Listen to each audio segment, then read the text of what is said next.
Салам достор, эфирде Кызык кино каналы. Бүгүн биз Лара аттуу кыз көп жылдар мурда эч ким билбес аралга кетип жоголгон атасынын артынан издеп барганы, ал жерде кандай кызык күтүп турганы тууралуу айтабыз. Баштаардан мурда каналыбызга катталып коңгурочону басып коюңуз. Биз баштайбыз. Кинонун баш жагында Лара аттуу башкы каарманыбыз машыгуу залында бир кыз менен мушташып жатканын көрүүгө болот. Ошол жердеги машыктыруучулар колдоонун ордуна ар нерсе деп сүйлөй берген үчүн дагы Лара жеңилип калат. Көрсө ал акчасы жогунан залдын акчасын бербей жүргөн экен. Эптеп күн көрүү үчүн тамак жеткирүүчү болуп иштеп жаткан. Чын-чынына келгенде Лара да көп жылдар бою кабарсыз кеткен атасынан калган көп байлык бар болчу. Бирок ал атасынын өлгөнү тууралуу кагазга кол койсо гана ошол мураска ээ боло алат болчу. Лара атасын көп жылдар болсо да кайтып келет деп үмүтүн өчүрбөй ишенип келчү. Ошондуктан кол койбой өз күнүн өзү көрүп жүргөн. Ушундай күндөрдө акча үчүн жанагы кесиптештери менен жарыш ойношот. Анда Лара эч кимге туттурбай качып үлгүрүсү керек эле. Ошондой да болот. Баарын алдап шамдак айлыгы менен качып үлгүрдү деп ойлогондо, жолдон атасы сымал бир кишини көрүп калып алаксып кетет жана туура барып милициянын машинасына уралат. Ошентип аны алып кетүү үчүн өгөй энеси келет жана жогоруда айткан мурас маселесин сүйлөшөт. Эгер Лара кол койбосо, мамлекет бардык мүлктү ал тургай атасынан калган жалгыз үйдү да алып коймок экен. Ошондуктан эртеси атасынын ишканасына барат. Көп барбаганы үчүн кире бериште аны кызматкерлер да таанышпай калат. Ичке киргенден кийин болсо, эми жогоруда айткан кагазга кол коеюн деп жатканда атасынан калган бир оюнчукту адвокат берип калат. Ал кичине кезинен бери ойноп жүргөн оюнчугуна окшош болчу.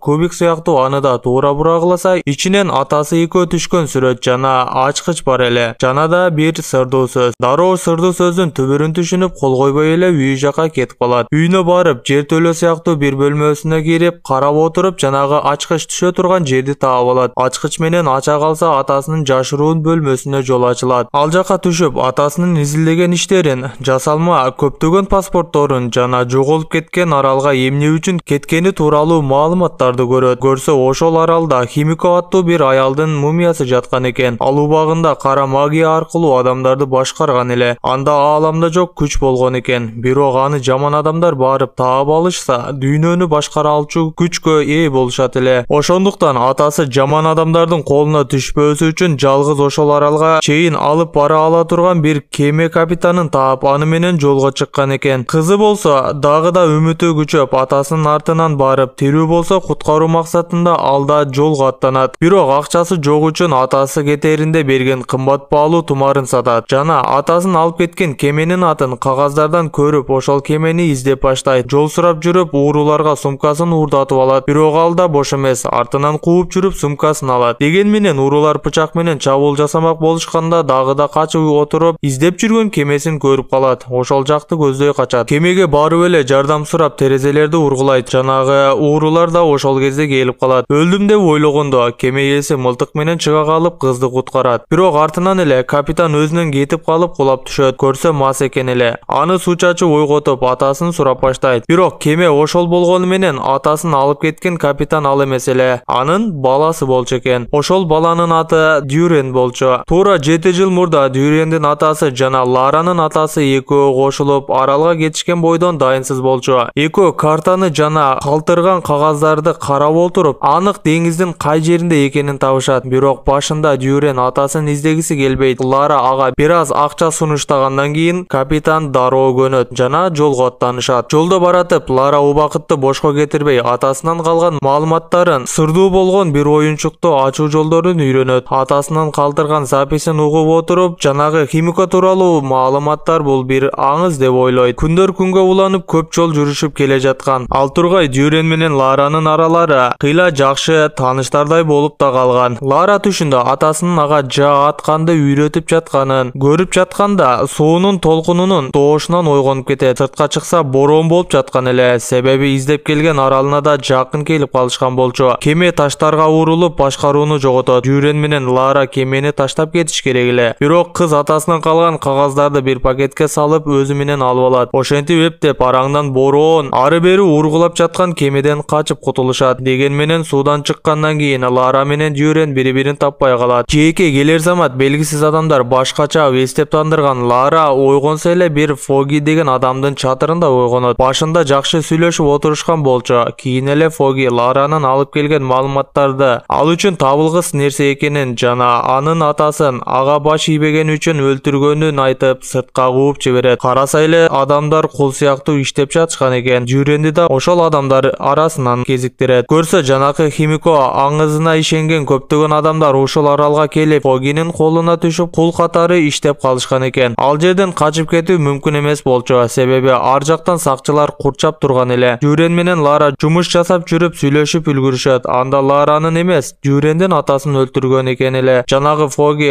канкоор бирөө болчу. Ошол жерде иштеп жаткан адамдардын бирөө кичине эле ооруп же чарчап калса ат салмай адаты бар эле. Журен бир кезде жанындагы сакчыны күрөк менен башка чаап Лара экөө качууга урунушат. Бирок Журен өзү колго түшүп калат. Лара болсо качып кетип жатып, агуусу күчтүү болгон дарыяга түшүп кетет. Дарыянын соңунда шаркыратма бар эле. Бирок шаркыратмага жакын калганда караса, шаркыратманын оозунда эски самолетту көрөт жана ошого эптеп илешип алат. Жан керек болгондо самолеттун канатына кандай чыгып алганын билбей калат. Эскилиги жеткен самолет араң эле турган болчу. Лара чыккандан кийин канаты да сынып кетет. Лара болсо эптеп бортуна өтүп алат. Ичтен колундагы жипти чечүүгө аракет кылып жатканда бортта тең салмактуулукту жоготуп кулап таштарга такалып калат. Кыз болсо ал жерден да темирлер көтөрө албай кулап баштаганда эски парашютту көрүп алууга үлгүрөт жана кулап кетет. Эски болгон үчүн ал да ачылганы менен жыртылып кетип, Лара дарактар арасынан кулап бир жыга иш жагына тайылып калат. Бирок баары бир аман калат. Фоги адамдарын Ларанын артынан жөнөтөт, себеби эгер тирүү калса кайтып келерин билчү. Ошол түнү айткандай эле араң жарадар жаткан кызды сакчылар таап алат. Бирок Лара кинонун баш жагында машыгып жаткан ыкмаларын эстеп, бар күчүн салып сакчыны тынчытат. Ошол кезде жандарынан бир адам карап туруп, кыз көрүп калгандан кийин качып кетет. Лара дароо атасы болушу мүмкүн деп ойлоп, артынан калбай жүгүрөт. Бирок бир тоого келип жогору карап чыгып кетет. Баары бир кыйналып сыкталып тоого да чыгып бир үңкүргө келет. Караса күткөнүндөй эле атасы болуп чыгат. Көп жылдан бери өзү жүргөн үчүн ал кызынын элеси деп ойлоп, ага маани бербейт. Бирок кызы экөө гана билген бир аракетти көрсөтүп, кызы Лара экенин далилдейт. Бирок Лара жарадар болгон үчүн күчү калбай кулап кетет. Атасы аны дарылайт жана кызынын уктаганын көрүп көпкө карап калат. Фоги болсо Химико жаткан жерди таап, ошол тоону жардырып жаткан эле жана кимдир бирөөгө чалып, даректи таптым, мага аны алып кетүү үчүн транспорт жөнөт деп айтат. Бул кезде Лара эртеси ойгонуп караса эле атасы жок. Ал дагы качып кетти деп ойлоп сыртка чыкса, атасы сакалын алып отурган экен. Кызы мээрими төгүлүп жардамдашкысы келгени менен эптей албайт жана кызы менен атасы ичиндегилерин айтып, атасы кызынан кечирим сурайт. Атасы баары бир Химикону куткаруу оюнан кайтпаган болчу.